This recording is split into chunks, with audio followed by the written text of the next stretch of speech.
going to talk to you today about Bach's French Suite No. 5 in G major. It's really one of my favourite pieces to play on the piano, and for a lot of pianists this is an absolute wonderful entry point into the French suites. There are 6 French suites altogether, and Bach wrote them between 1722 and 1725, obviously for the harpsichord. And the first 3 are much tighter and more introspective, and the last 3, 4, 5 and 6, are in major keys, and they're really very sunny and very warm temperament. And there's something about the key of G major for Bach that brings out warm music. So if you think of the Goldberg aria,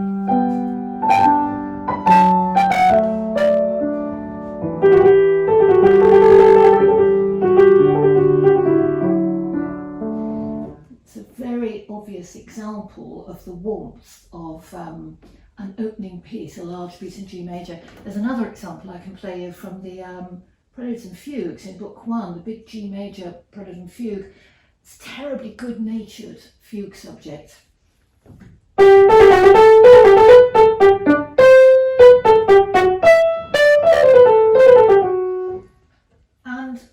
Both of those pieces I've just played you little tiny bits of will give you an inkling of what to expect in the French suite, because it has this similar sort of lyricism and terribly jocular happiness in the music. So for any pianist, when you sit down and start to try and play Bach on the piano, you're instantly aware of 2 things. One is there's nothing on the music. There's no directions other than the notes and the titles of the dance movements. So he doesn't give you tempo, he doesn't give you dynamics. It's a blank, really. So straight away you have to use some knowledge and some research, and then you have to be quite creative about what you're going to do. And the second thing to remember is that you are taking a harpsichord piece and playing it on a very modern instrument, and the piano sound, any piano, is quite powerful. It's quite a thick sound. So for all of us pianists, we try and find a thinner touch. I mean, a touch that's going to be refined and a little bit clearer, so that means not using too much pedal. So for example, the very first movement of this, the Allemande, it's lyrical and it opens, it's like opening a book, the first page, and it does something very welcoming right at the beginning.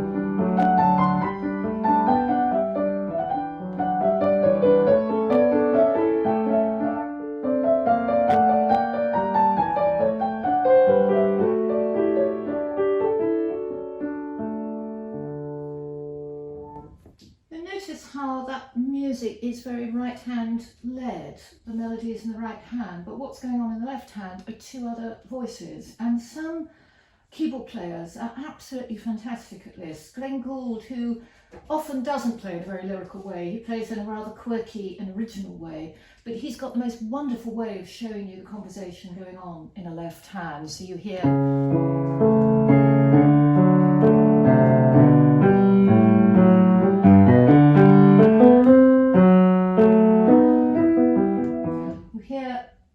voices talking to each other all the time. The other thing you'll notice are all the ornaments, which is where the nickname of French comes from this piece, because obviously everybody thinks the French are very elegant and rather courtly. So on the piano you have to have a real precision of touch to get these ornaments exactly the way you want. And you've got an ornament here right at the beginning of the piece, which is a terrible start for a pianist. Very often we put this kind of piece at the beginning of a recital and we're not quite warmed up. You know, we walk on, bow to the audience, sit down, and the first thing we're faced with is this ornament, which is very similar to the opening of the B-flat major partita, same thing. It's a terrible opening if you're not quite warmed up. So your hand has to be 2 things at once. One is have this what we call a glue on the keyboard, but somehow loose enough to achieve the shake that you want.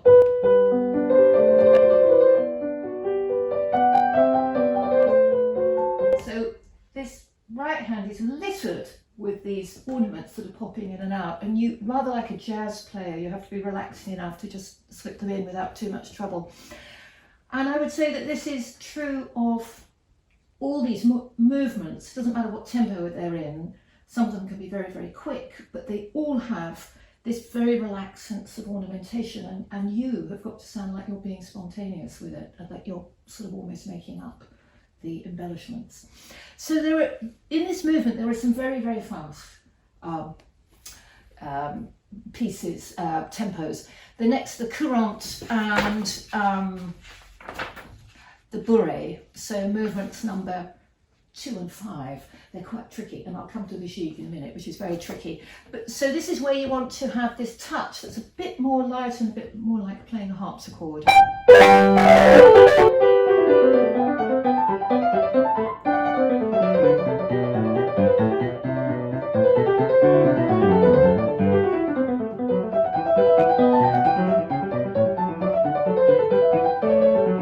So on and so forth. So it's like a two-part invention. And each hand, again, is chattering to each other. So Bach is always full of imitation. That's the way he writes. He writes in counterpoint, canon, and fugue, and he writes in imitation, which is a sort of simple version of that. So you would get...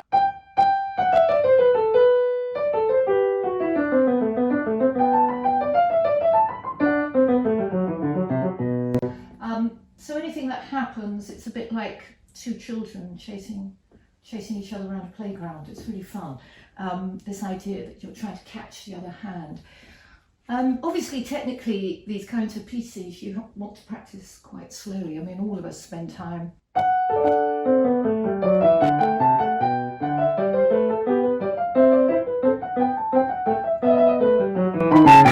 to be able to ultimately play.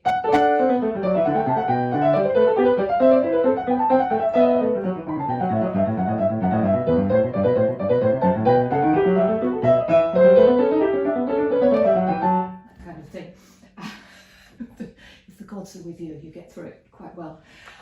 And similarly, I mentioned the 5th movement with the bourrée, same kind of thing, like a hornpipe, this dance movement. Absolutely kind of good-natured, good-humoured, with some very interesting chromaticism going on.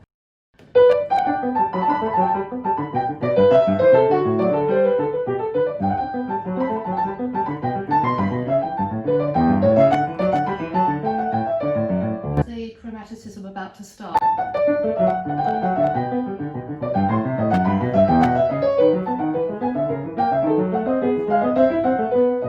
So this offbeat thing, I have to put my glasses on because I can't see what I'm doing. Oh, that's better.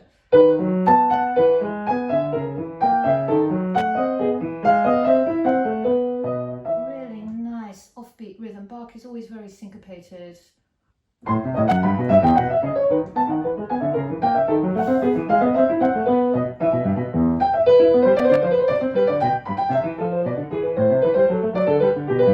always telling my students to be more jazzy when they play Bach, because any jazz musician will tell you that Bach is quite a big influence on them. Everything he does harmonically and rhythmically is fabulously off the beat and really witty.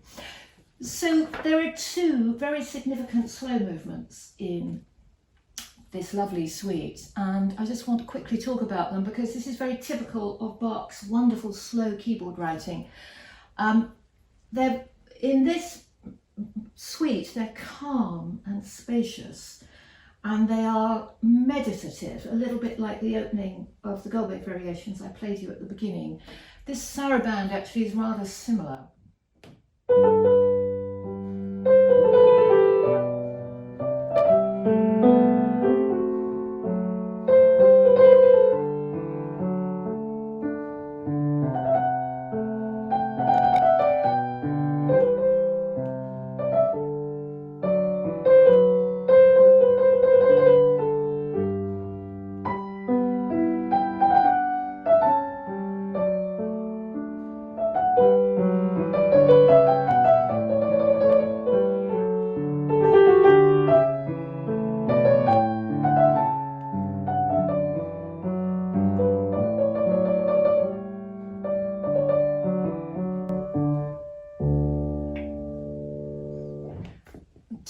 notice here are, once again, this two voices in the left hand, which are, if it can be played very, very beautifully. So we're aware of a melody in the right hand, but you hear this.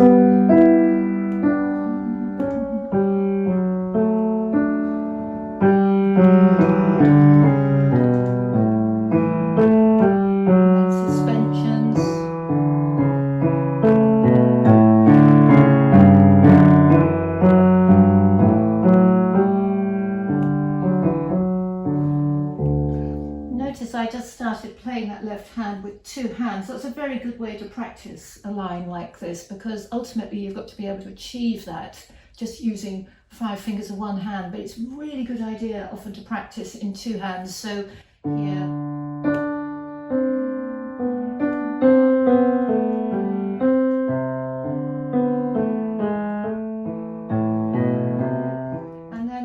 Then I've got to add the right hand into this, beginning of the second half.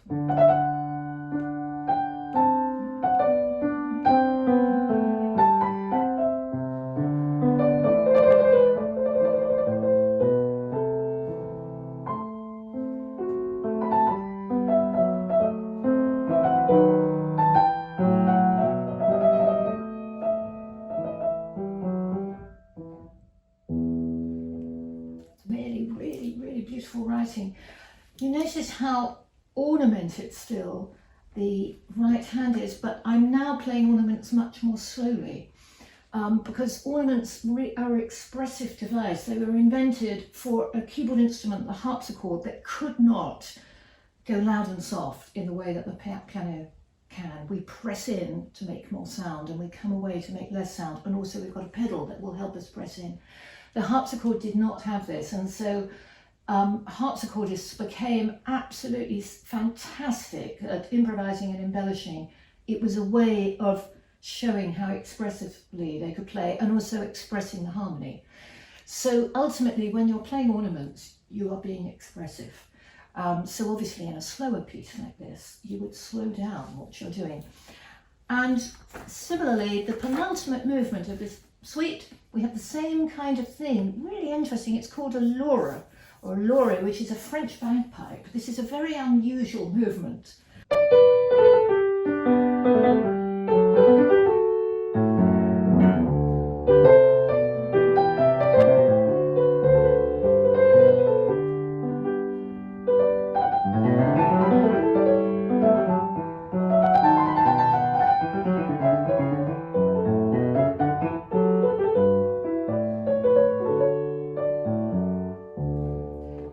Slow and graceful. Well, at least that's how I play it. I mean, you may hear other pianists play it in a very different way. I mean, this is the great thing about Bach. They may play... They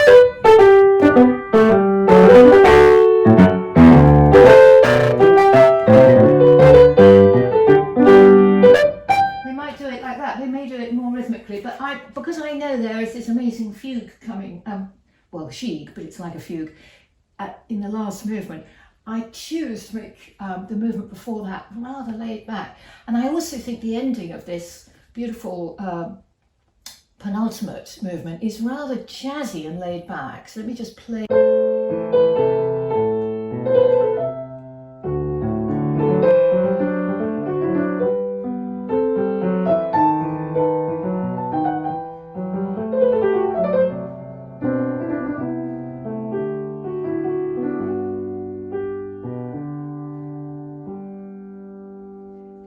The last thing you're going to hear before we go into the G. That last cadence I played to you is not what Bach wrote. And this is the kind of thing you've got to do. Bach writes this. But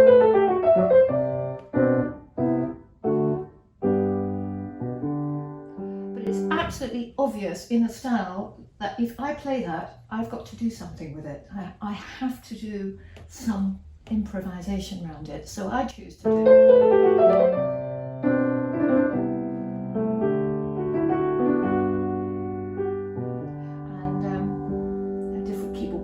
do something slightly different, but this is what you're expected to do if you play this kind of music. Notice this very jazzy chord. This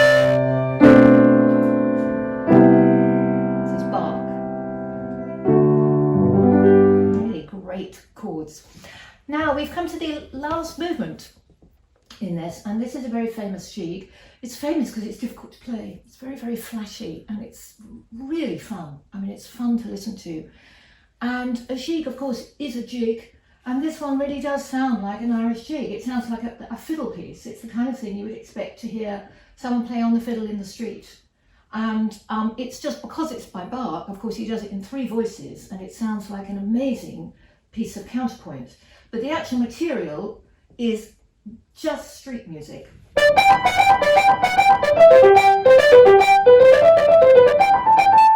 So that is something you could imagine easily on the violin. And of course, Bach and his boys, his sons, they were all fantastic string players, not just wonderful keyboard players, but they all played several instruments each.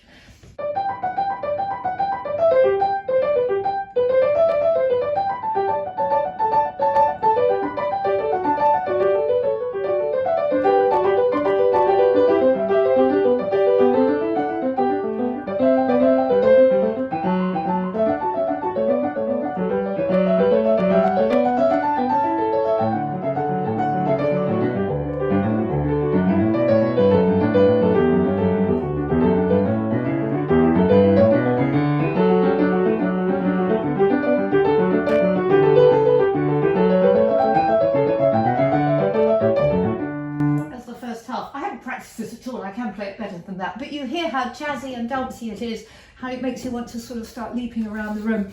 And it's actually a really clever, neat piece of composition, actually. I mean, it's all very tightly organised as a proper 18th century Baroque piece of exercise, you know, all the wonderful voice leading and voice part. Just want to point out some very syncopated rhythms to you, which are really fun. I mean, you only discover them because you practice slowly. So when I'm playing,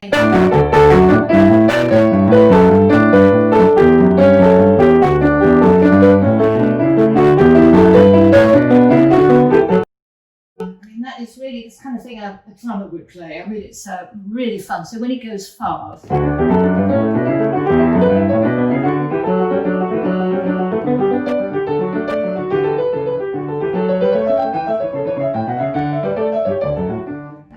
that kind of thing. And one thing that Bach does across over the page, which is absolutely typical of him, he turns the music upside down. Of course, why wouldn't you? So rather than playing, he does it upside down.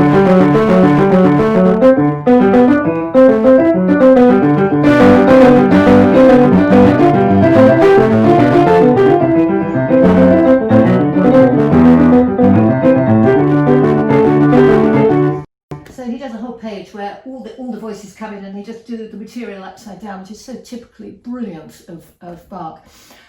So it's the most tremendous finish to what is quite a short suite. It's, if you play all the repeats, the suite would last about a quarter of an hour. Sometimes you play it without repeats, sometimes you do some of the repeats and not others.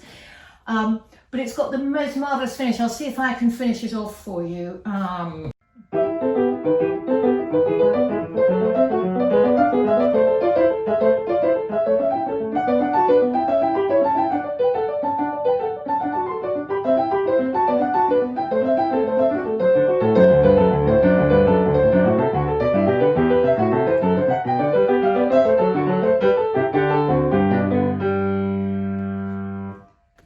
It's a really celebratory finish, absolutely fantastic piece. I do urge you to learn it. If you have the music at home, do open this up and have a little play. So there we are, one of the loveliest pieces that there is to play of Bach. It's a lovely piece to just walk around with. Thanks for watching.